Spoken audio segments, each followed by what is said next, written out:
कई ऐसे दृष्टांत सामने आए जहाँ पर निजी चिकित्सक और जो निजी चिकित्सालय है उनके द्वारा कुछ पेशेंट्स को डिनाई किया गया राइट्स को, और कुछ पेशेंट्स को इलाज के अभाव में कठिनाई का भी सामना करना पड़ा है।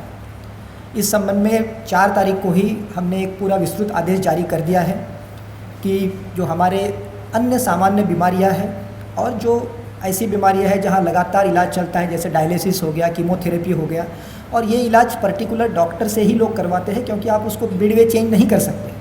तो सभी निजी चिकित्सकों को और सभी निजी चिकित्सालयों को इस संबंध में स्पष्ट दिशा निर्देश सरकार की तरफ से जारी हो चुके हैं, और यदि इसमें कोई अभी कोताही बरती जाती है तो सरकार इसमें कार्रवाई के लिए नहीं हिचकेगी।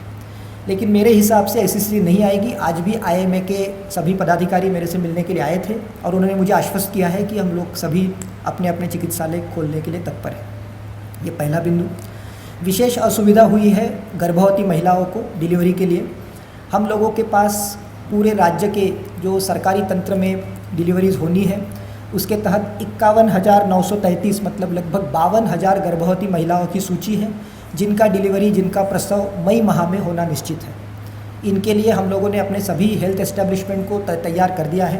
प्रोटोकॉल बड़े सिंपल है, जो अंतिम माह में है अगर ऐसा शक है किसी भी तरह से कि इनको कोई हो सकता है तो उसकी टेस्ट अभी ही करा लेनी है, अंतिम तक इंतज़ार नहीं करना है। और अगर कोई इमरजेंसी में लेबर आता है तो उसके भी प्रोटोकॉल सभी चिकित्सकों को सर्कुलेटेड है। आप लोग देख सकते हैं कि हमारे सदर हॉस्पिटल में डिलीवरी शुरू हो चुकी है।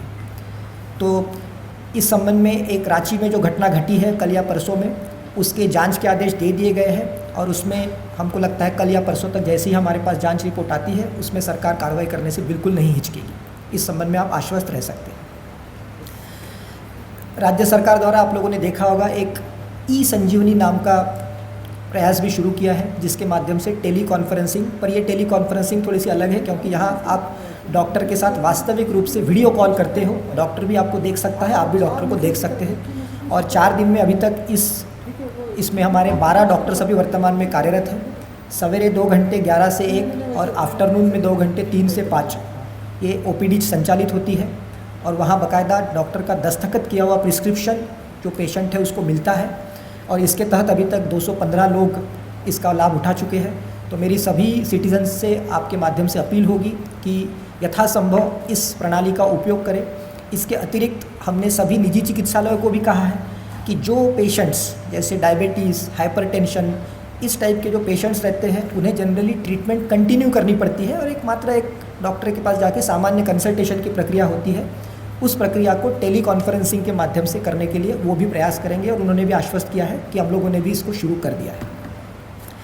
विद दैट बैकग्राउंड हम लोग आते हैं कोविड की करंट स्थिति पर। अभी तक झारखंड में 125 पॉजिटिव केस टोटल हुए हैं, जैसा कि आप लोग सब जानते हैं। पिछला सप्ताह 28 अप्रैल से लेके 5 मई तक हमारे स्थिति काफ़ी अच्छी थी। हमारे पूरे सप्ताह में हमारे पास केवल 12 केस आए थे। लेकिन जैसा कि मैंने पहले ही कहा था कि ये जो कोई ऐसा इसमें बहुत लोग मुझे पूछते थे कि ये बहुत अच्छा ट्रेंड है। मैंने उसी समय कहा था कि इसमें कोई ट्रेंड नहीं है, ये एक जस्ट चांस फाइंडिंग हो सकती है कि 2-3 दिन तक आपको कोई पॉजिटिव केस नहीं आया। तो बराबर कल हमारे को 10 पॉजिटिव केस निकले हैं। और मैं दोबारा दोहराता हूँ कि इस बीमारी को रोकने का एकमात्र तरीका है कि हम लोगों को ट्रैक करें, टेस्ट करें, ट्रेस करें और आइसोलेट करें। जितने अधिक से अधिक लोगों को हम लोग टेस्ट करके आइसोलेट कर पाएंगे पॉजिटिव लोगों को, उतना उसका संक्रमण रोकने में हम लोग कारगर साबित होंगे। और सारी हमारी जो प्रणाली है वो इसी दिशा में अभी कार्य कर रही है। आपकी सूचना के लिए आप लोगों को स्टैटिस्टिक्स काफ़ी अच्छा लगता है तो मैं बता देता हूँ कि पिछले 7 दिनों में झारखंड का जो ग्रोथ रेट रहा है वो 2.52% रहा है। अभी हमारा डबलिंग रेट जो है, अगर आप करंट स्टेटस पर जाते हैं तो 27.8 दिन का है। हम उस हिसाब से देखिए तो नेशनल डबलिंग रेट से हम लोग 3 गुना अच्छे पोजीशन में हैं। लेकिन मैंने फिर कहा कि ये जो आंकड़े हैं ये डेली बदलते रहते हैं। आज कुछ केस आ जाएगा, फिर ये आंकड़ा चेंज हो जाएगा, इसलिए ये आंकड़े केवल एक स्टैटिस्टिक्स है, इसको उसी तरीके से हमें देखना चाहिए। अभी तक हमारे यहाँ जो डेथ रेट है, मॉर्टेलिटी रेट जिसको कहते हैं, केस फैटेलिटी रेट, वो 2.4% है और भारत का एवरेज 3.43% है। अभी तक हमने टोटल 15,130 टेस्ट कर लिए हैं, जिसमें से 15,005 टेस्ट निगेटिव है, मतलब 99.17% टेस्ट निगेटिव है। झारखंड में positivity rate, case positivity rate जिसे कहते हैं, वो मात्र 0.83% है, 0.83%। तो ये एक अच्छा रुझान है। इससे ये दिखता है बेसिकली कि कॉन्टैक्ट ट्रेसिंग के माध्यम से जो केसेस आ रहे हैं वही केसेस है। आम जो एक धारणा है कि भाई बहुत कम्युनिटी में इसका फैलाव हो गया है, वैसी स्थिति अभी नज़र नहीं आ रही है। भविष्य के बारे में मैं नहीं कह सकता हूँ।